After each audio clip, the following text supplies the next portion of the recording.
तो hello guys, कैसे हैं आप सब। तो आज की क्लास में हम देखने वाले हैं कि हम कैसे फाइंड कर सकते हैं value of under root i. तो इससे पहले मैंने अपनी एक वीडियो बनाई थी, ठीक है। होप करता हूँ कि आपने उससे देखा हो। उसमें हमने क्या किया था, iota to the power of iota की वैल्यू निकाली थी। क्या करी थी, iota to the power of iota की वैल्यू फाइंड की थी। इसकी वैल्यू फाइंड की थी, किसकी, iota to the power of iota. तो आज हमें क्या करना है, आज हमें फाइंड करनी है वैल्यू किसकी, आयोटा की, अंडर रूट आयोटा की। तो इसको फाइंड करने के लिए ना हम दो अप्रोचेस ले सकते हैं। एक तो हम अपना नॉर्मल अप्रोच ले सकते हैं कि कॉम्प्लेक्स नंबर को कैसे लिखते हैं, ए प्लस आयोटा बी, और एक हम अप्रोच ले सकते हैं पोलर फॉर्म वाली। तो आपको काफ़ी जगह पे इसका सॉल्यूशन जो है दूसरे अप्रोच से मिल जाएगा, ठीक है। कॉम्प्लेक्स नंबर वाली अप्रोच से कि किसी भी कॉम्प्लेक्स नंबर को हम ए प्लस आयोटा बी के फॉर्म में लिख सकते हैं। फिर उसका वो स्क्वायरिंग बोथ साइड करेंगे रूट हटाने के लिए, उससे आप सॉल्व करके उसको ला सकते हैं। सब्स्टिट्यूशन मेथड ये सब लगाएंगे उसमें, ठीक है। तो वो एक ट्रेडिशनल वे हो गया। हम थोड़ा चलते हैं पोलर फॉर्म वाले मेथड से, जो कि मैंने कल डिस्कस भी किया था अपने पिछले वीडियो में, ठीक है। तो हम फिर से शुरुआत से लेकिन देखेंगे। इस बार आप थोड़ा अच्छे से देखिएगा, मैं कोशिश करूँगा कि मैं आपको बहुत तरीके से बताने की कोशिश करूँ। तो देखो, कोई भी कॉम्प्लेक्स नंबर होता है, हम स्टार्ट कहाँ से करते हैं कि कोई भी कॉम्प्लेक्स नंबर हो उसको हम लिख सकते हैं इस फॉर्म में, ए प्लस आई बी के फॉर्म में, ठीक है। कोई भी कॉम्प्लेक्स नंबर हो, फिर उसका पोलर कोऑर्डिनेट जब लिखना होता है हमें पोलर कंपोनेंट के फॉर्म में, तो कैसे लिखते हैं, तो हम लिखते हैं r cos theta plus iota sine theta. बताया था ना आपको, एक बार फिर से दिखा देता हूँ मैं। ये देखिए, एक ऐसे मैंने एक्सिस ड्रॉ करी, ठीक है। एक यहाँ पे ये कॉम्प्लेक्स नंबर है कोई, ठीक है। ये आर, इसका क्या है, आर क्या है, उस कॉम्प्लेक्स नंबर का ओरिजिन से डिस्टेंस। तो जब भी हम फिज़िक्स में देखते हैं ना कि अगर एक्स एक्सिस जो होती है वेक्टर के साथ एंगल बना रही होती है थीटा, तो उसका जो एक्स एक्सिस वाला कंपोनेंट होता है वो कितना होता है, आर कॉस थीटा। और परपेंडिकुलर एक्सिस वाला कितना होता है, परपेंडिकुलर एक्सिस वाई एक्सिस वाला कंपोनेंट कितना होता है, वेक्टर और आर साइन थीटा, ठीक है। होप करता हूँ ये आपको अब समझ में आ रहा होगा, ठीक है। तो इस तरीके से हमने लिख दिया। ए जो था यहाँ पे, ए इस तरफ था और बी इस तरफ था, तो ए की वैल्यू हो गई आर कॉस थीटा और बी की हो गई आर साइन थीटा।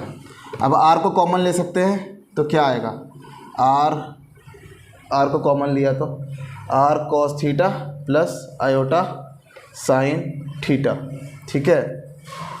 अब फिर वही यूलर्स थ्योरम,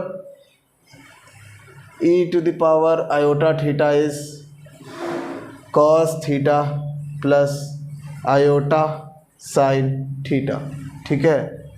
ऐसे करके लिख दो।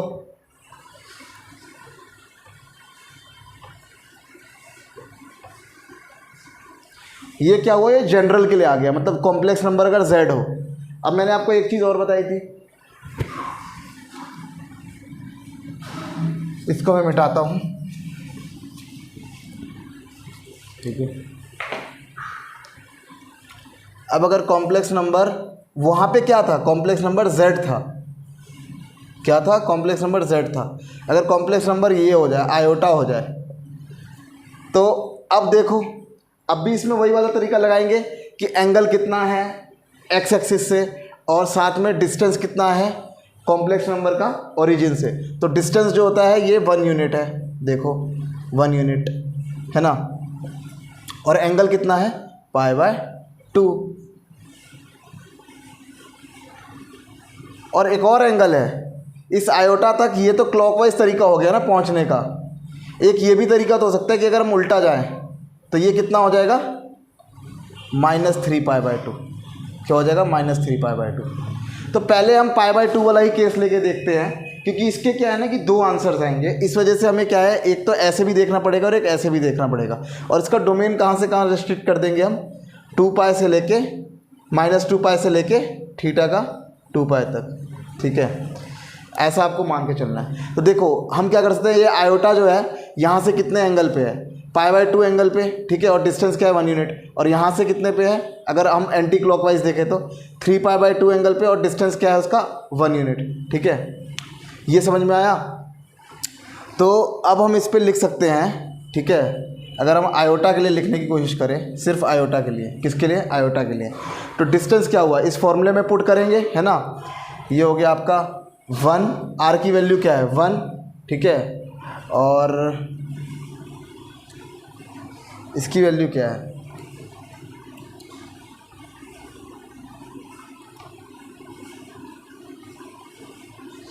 अभी हम π/2 ले रहे हैं, अभी मैं सिर्फ एक ही वैल्यू ले रहा हूँ, ठीक है, शुरुआत में।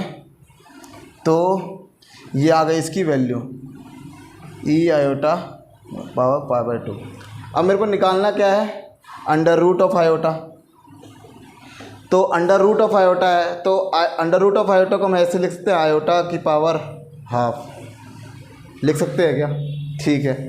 आयोटा की वैल्यू कितनी है, e to the power iota e to the power iota π/2। तो इसको हम लिखेंगे ई आई π/2, ठीक है, और यहाँ पे ये हाफ। तो ये हाफ जो है इससे मल्टीप्लाई हो जाएगा एक्सपोनेंट्स की प्रॉपर्टी से, तो ये कितना हो जाएगा ई आई π/4,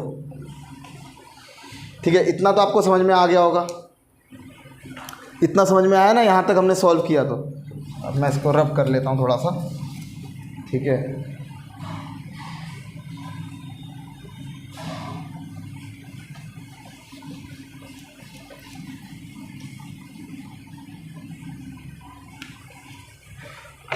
देखो अगर हम यहाँ तक पहुँच गए तो ई की पावर आयोटा थीटा क्या होता है, cos theta plus iota sine theta होता है।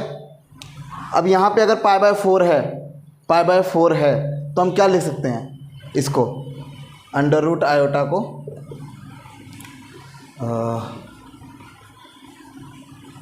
कॉस π/4 प्लस आयोटा साइन π/4 लिख सकते हैं, लिख सकते हैं ना। तो क्या हुआ, ये आ गया 1/√2 प्लस आयोटा 1/√2, ठीक है। इसकी वैल्यू क्या हो गई, 1/√2 कॉमन लेंगे 1 प्लस आयोटा, तो ये आपकी वैल्यू हो गई अंडर रूट आयोटा की। लेकिन हमें एक बात ध्यान रखनी है, क्या बात ध्यान रखनी है,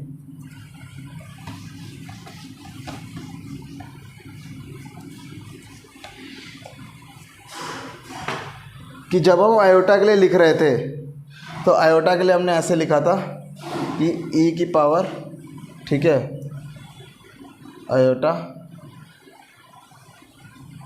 π/2 ऐसे लिखा था। लेकिन आयोटा के लिए एक और एंगल था, ई की पावर आयोटा -3π/2, ये भी था ना।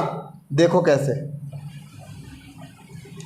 पहले तो हमने एक कॉम्प्लेक्स नंबर लिया था, कॉम्प्लेक्स नंबर में हमने देखा r cos theta plus iota sine theta, तो उसका डिस्टेंस कितना था, उसका डिस्टेंस था ओरिजिन से 1 यूनिट, और एंगल कितना बना था π/2, ठीक है।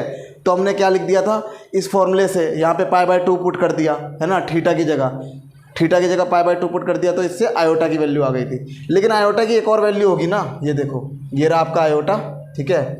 एक तो होगा ये π/2 और एक ये भी तो होगा सर जी -3π/2। क्यों, क्योंकि हमने यहाँ से यहाँ को पॉजिटिव लिया है, हमने क्या किया है, एंटी क्लॉकवाइज को पॉजिटिव लिया है, पॉजिटिव। तो ये अगर क्लॉकवाइज जा रहा है तो इसको क्या लेंगे, नेगेटिव, ठीक है। दोनों तरफ से पहुँच सकते हैं ना आयोटा यहाँ से कितना एंगल बना है -3π/2, और डिस्टेंस कितना ओरिजिन से 1 यूनिट। तो एक एंगल तो आपने ये इसके लिए सॉल्व कर दिया π/2 के लिए। अब एक बार ये भी लेके देखेंगे ना, -3π/2, ठीक है। तो अंडर रूट आयोटा पे फिर से आएंगे, तो अंडर रूट आयोटा को कैसे लिखते हैं, आयोटा की पावर हाफ। इस बार आयोटा की वैल्यू क्या लेंगे, ये वाली, ठीक है। एक और वैल्यू ये वाली लेंगे, ई की पावर आई माइनस सॉरी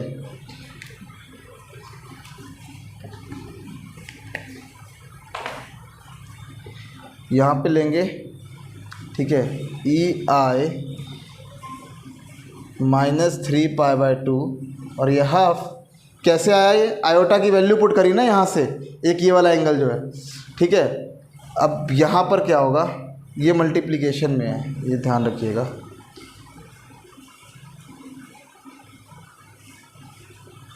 ठीक है, इसकी वैल्यू क्या आई, e to the power iota multiply by -3π/2, और उसके ऊपर जो पावर है वो क्या है, हाफ है। तो इनको मल्टीप्लाई करेंगे तो क्या आएगा, ई आयोटा, ठीक है, और -3π/4। ये इंटरनल हो रहा है ना, तो इसको हम ऐसे भी लिख लेते हैं, ये छोटा सा, ये ऐसे, ठीक है। ये कितना आ गया, -3π/4। ये 2 इससे मल्टीप्लाई हुआ ना, और 3 इससे मल्टीप्लाई हुआ, तो -3π/4। अब क्या आया, अंडर रूट आयोटा की value e to the power iota multiply by -3π/4, ठीक है। और अब हम इसको सॉल्व कर लेंगे।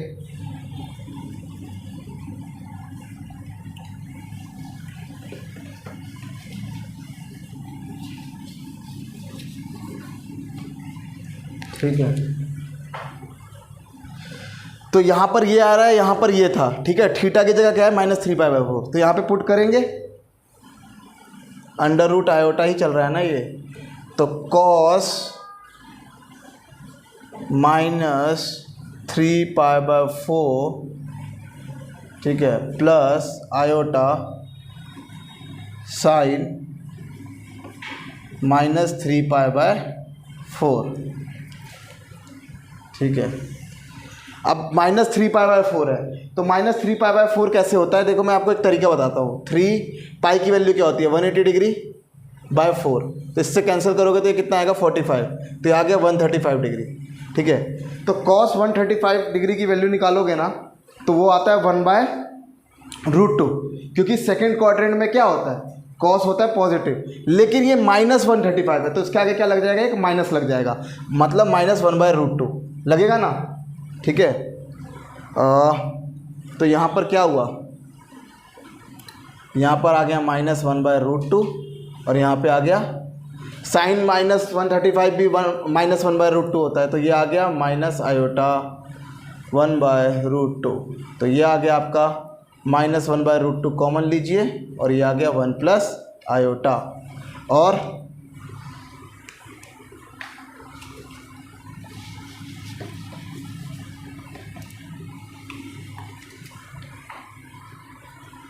when थीटा इज कितना, -3π/2, ये जब 3π/2 है एंगल, ठीक है, आयोटा का, तब ये आंसर है, ठीक है। और हमने एक और निकाला था ना, when थीटा इज π/2, तो जब π/2 था तब आंसर क्या आया था, अंडर रूट आयोटा का, तब आंसर आया था 1/√2 1 प्लस आयोटा। तो इस दोनों को हम कंपेयर करके क्या बोल सकते हैं, अगर हमें इसे एक ही में लिखना हो, एक वैल्यू तो ये और एक वैल्यू ये, ठीक है, यहाँ पॉजिटिव या नेगेटिव, तो इसकी अल्टीमेट वैल्यू क्या आ गई, अंडर रूट आयोटा की वो आ गई +/-1/√2 1 प्लस आयोटा।